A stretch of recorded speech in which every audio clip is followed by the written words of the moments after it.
Boa noite a todos.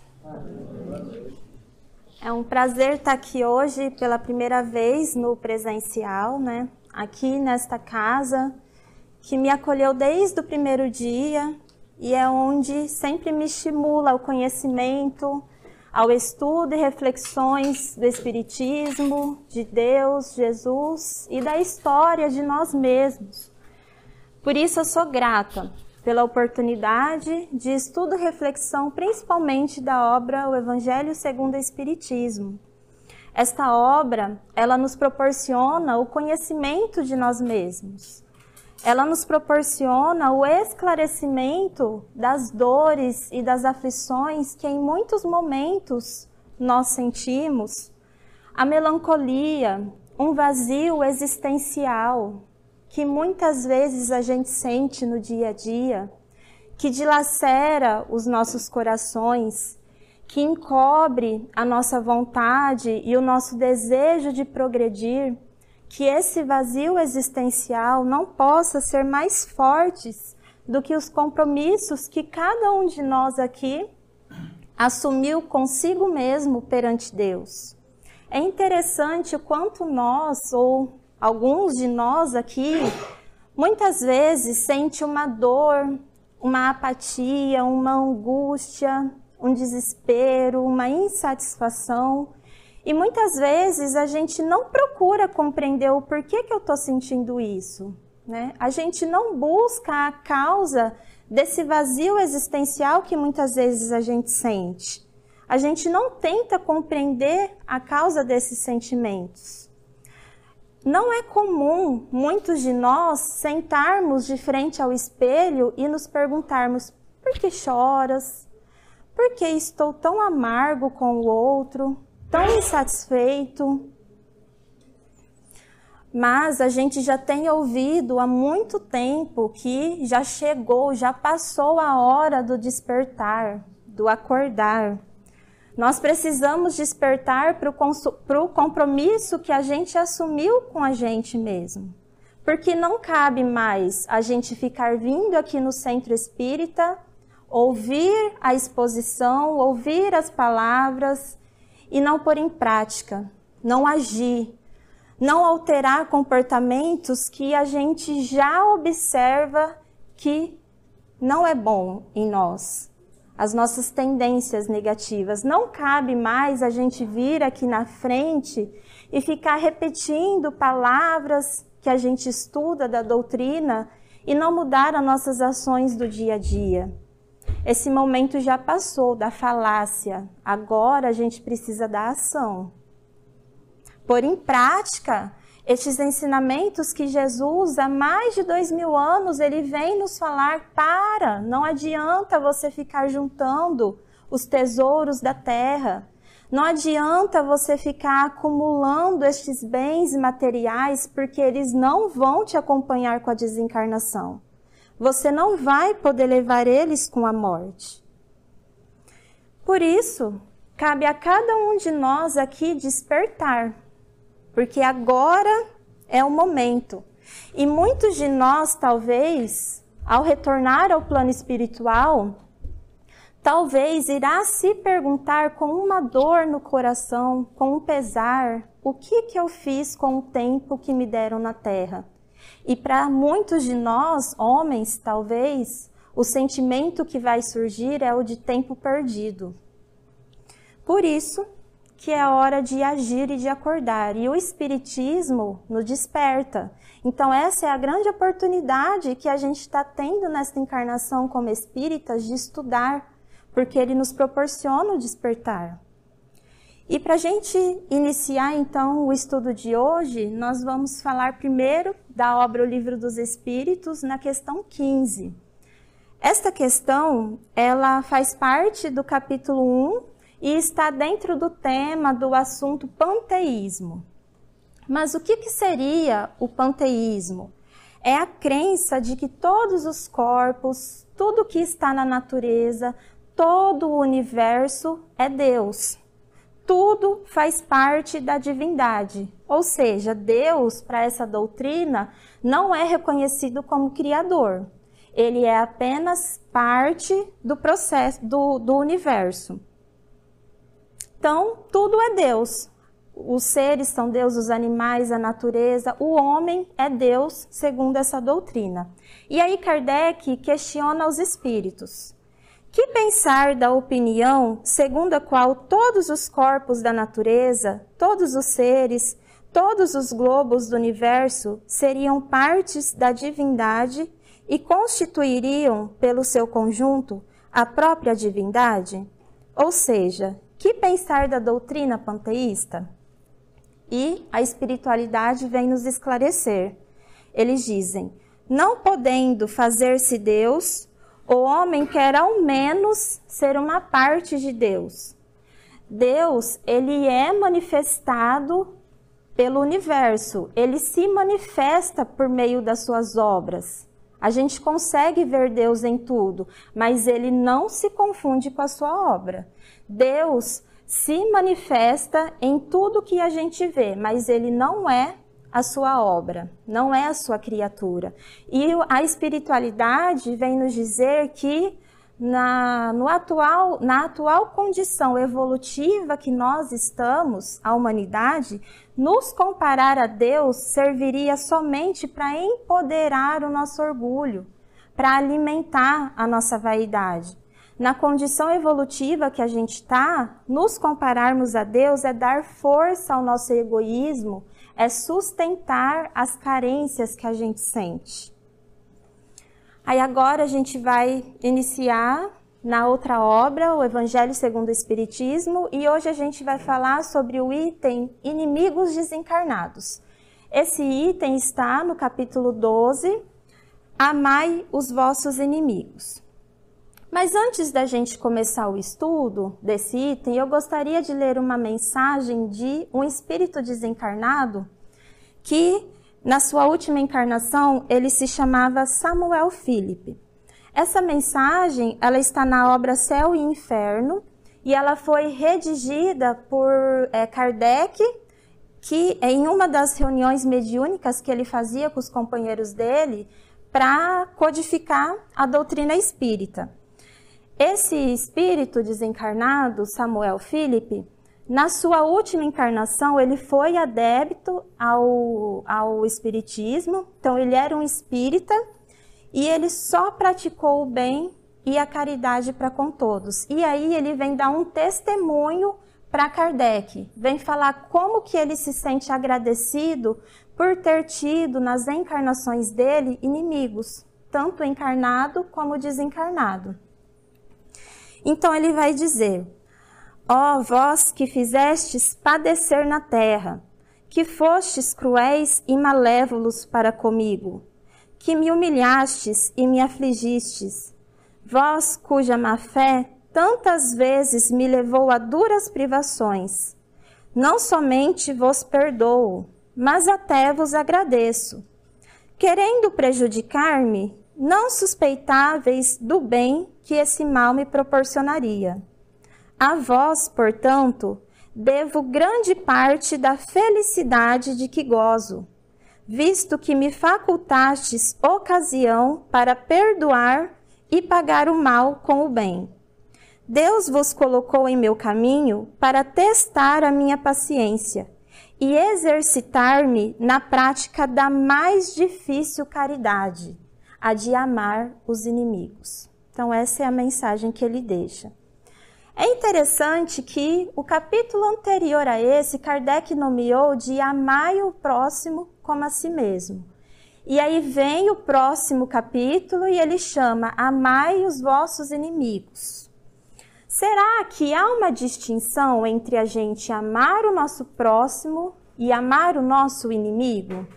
O que seria o nosso próximo? Quem seria o próximo? O que seria o inimigo? O inimigo é aquele que nós consideramos, no nosso sentir, como um adversário. O inimigo é aquele que é diferente de mim. É aquele que a gente considera que é o contrário às nossas convicções, que faz o contrário daquilo que a gente acredita, do modo como a gente age, como a gente se manifesta. É o contrário de nós. Já o próximo nos traz uma conotação de semelhante. Quem é o meu próximo? É aquele que se assemelha a mim. É aquele que muitas vezes vai compartilhar das mesmas ideias minhas, das mesmas opiniões. O próximo nos dá então a ideia de alguém que está perto de nós. E o inimigo seria aquele que precisa estar distante de mim, fora do meu convívio. Então Jesus diz: amai o vosso próximo como a si mesmo e amai os vossos inimigos. Qual que é então a relevância disso? Por que a gente precisa amar? Amar o próximo é o princípio da caridade. E amar os inimigos é o coronário da lei de caridade. Ou seja, amar os inimigos é a mais sublime aplicação da caridade. Kardec vai nos dizer: se o amor ao próximo constitui o princípio da caridade, amar os inimigos é a mais sublime aplicação desse princípio, porque a posse dessa virtude é uma das maiores vitórias alcançadas contra o egoísmo e o orgulho.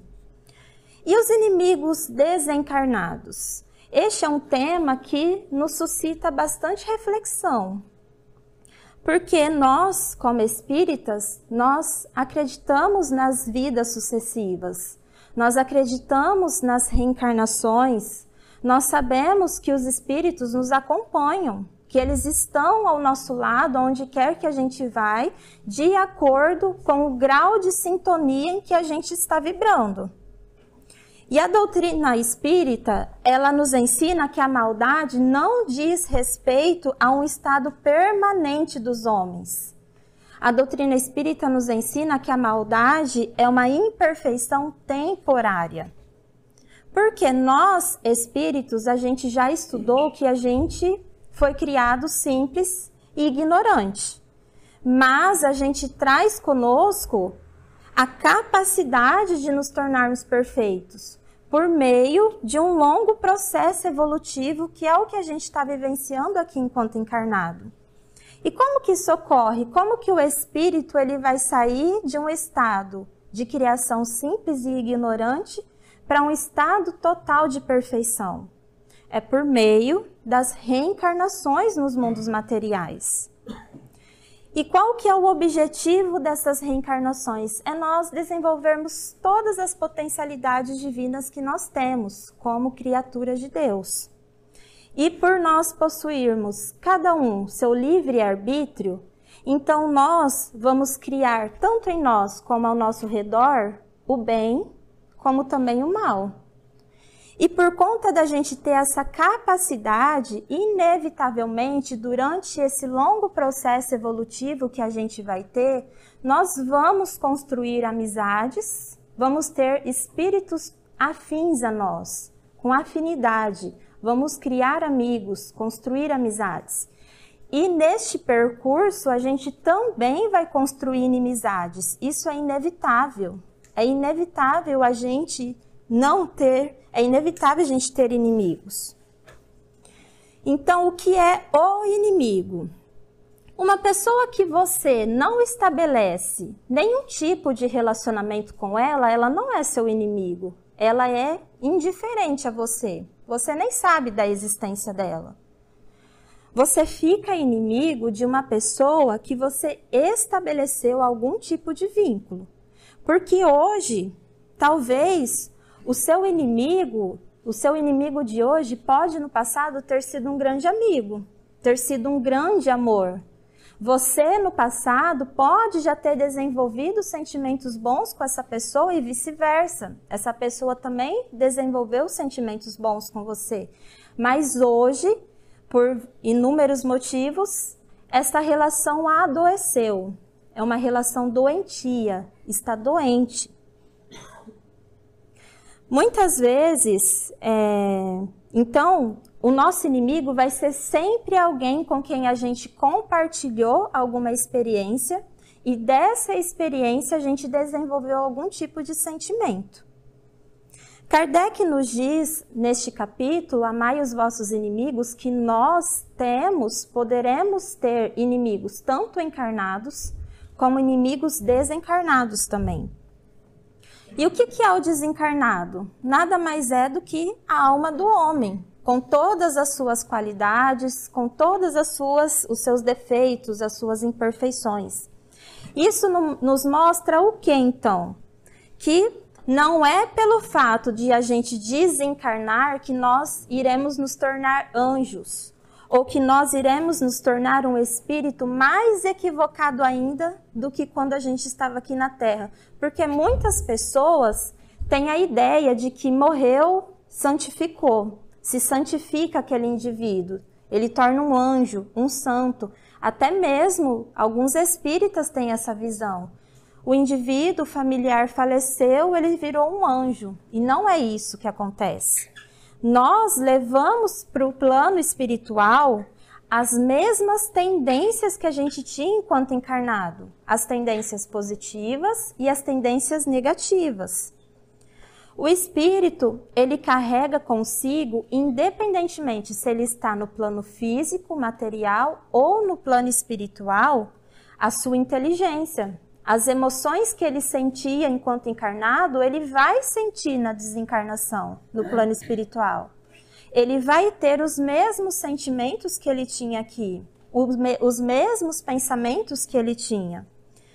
E o Espiritismo, ele vai nos ensinar que a desencarnação apenas nos livra da presença material do nosso inimigo. Materialmente, a gente não vai vê-lo mais. No entanto, ele pode estar aqui ao nosso lado nesse exato momento. A gente em um plano e ele em outro, mas estar junto conosco. E se nós tivermos inimigos, se a gente tem um inimigo nessa encarnação que a gente considera como um inimigo, ou se a gente tem inimigos que são de vidas passadas, encarnações passadas, e nós não resolvermos essa questão por meio do mais sincero sentimento de perdão, a gente vai ser presa dele. A gente é aprisionado por esse espírito. Ou muitas vezes a gente aprisiona também esse espírito. Vai estar sempre ligado.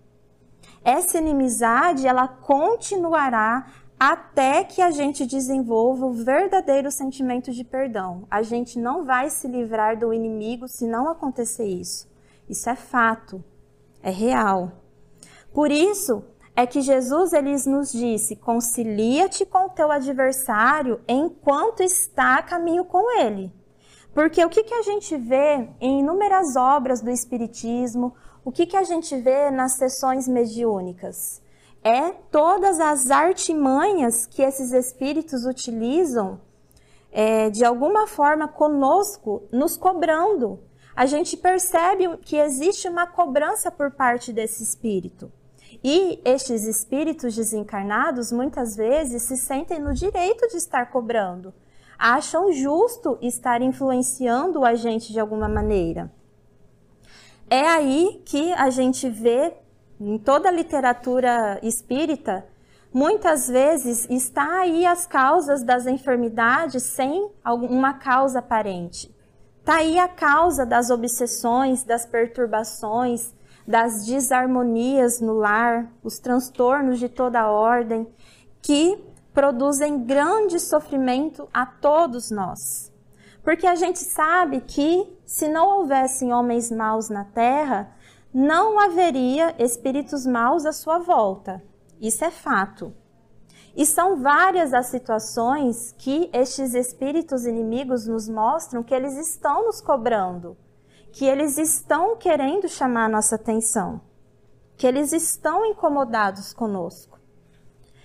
Kardec vai nos dizer que os inimigos do mundo invisível manifestam sua malevolência através das obsessões e das subjugações, que têm vitimado tanta gente e que representam uma variedade nas provações da vida.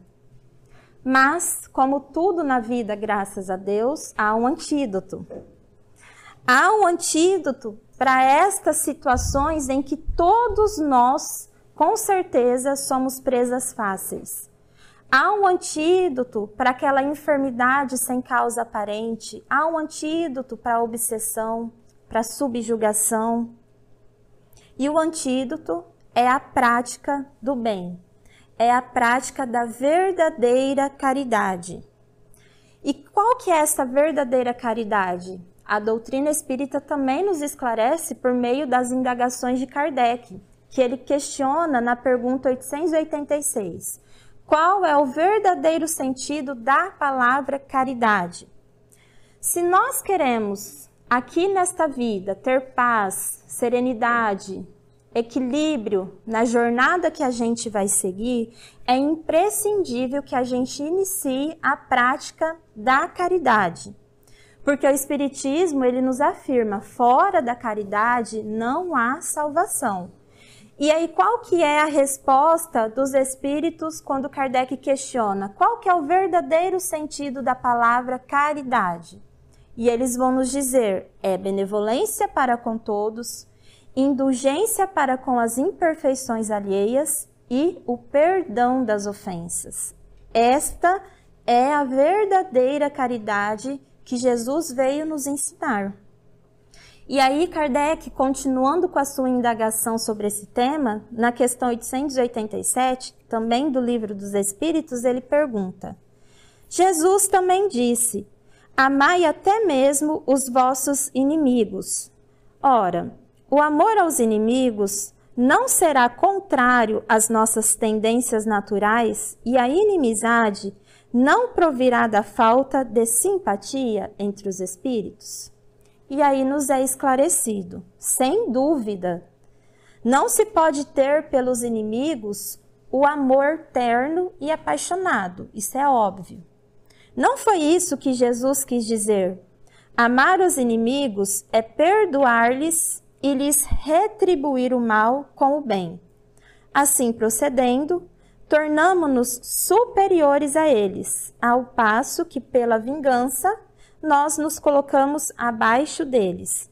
Ou seja, nesta circunstância, o amor, a palavra amar, ela tem um outro sentido. A gente vai ser esclarecido na doutrina espírita o que Jesus quis dizer com essas palavras, amai os vossos inimigos. A gente sabe que a gente não consegue ter pelo inimigo aquela ternura com que a gente dispensa para um irmão, para um amigo. Isso é claro.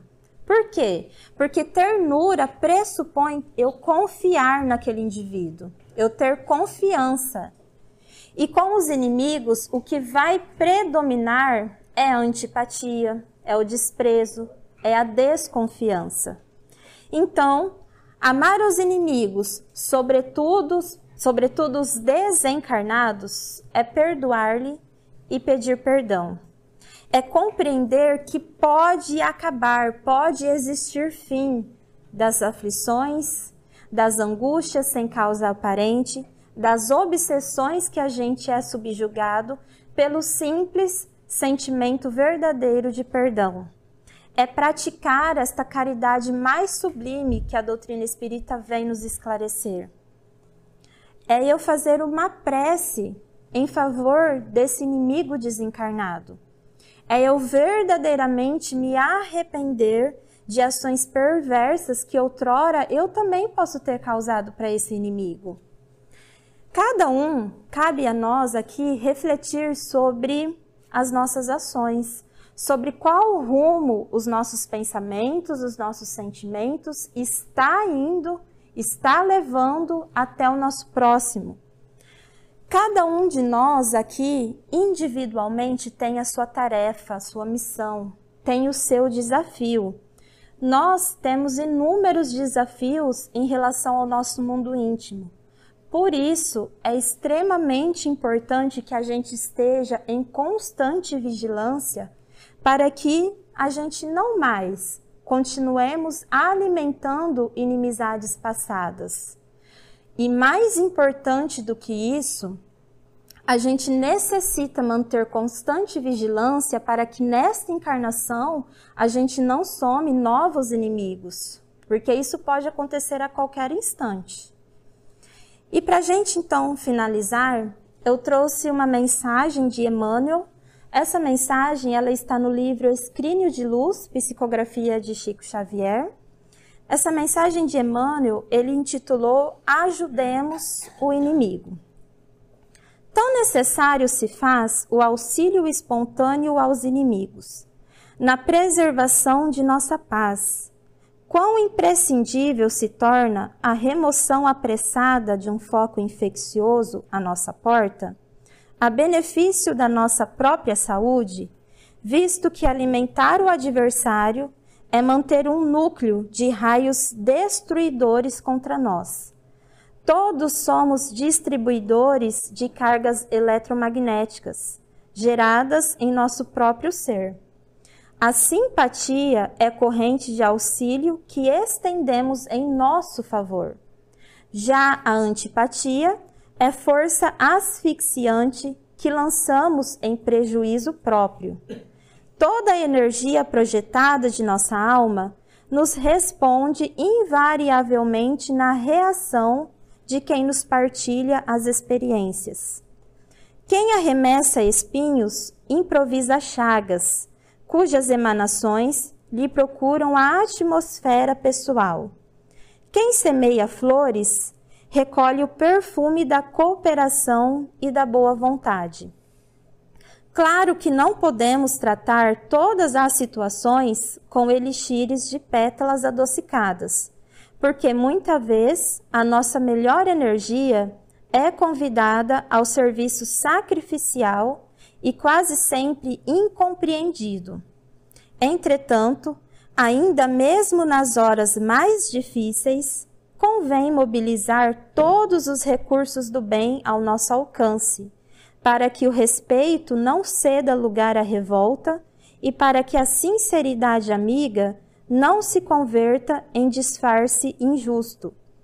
Instalemos dentro de nós o legítimo discernimento que reconhece cada criatura em seu lugar e cada acontecimento no minuto que lhe é próprio.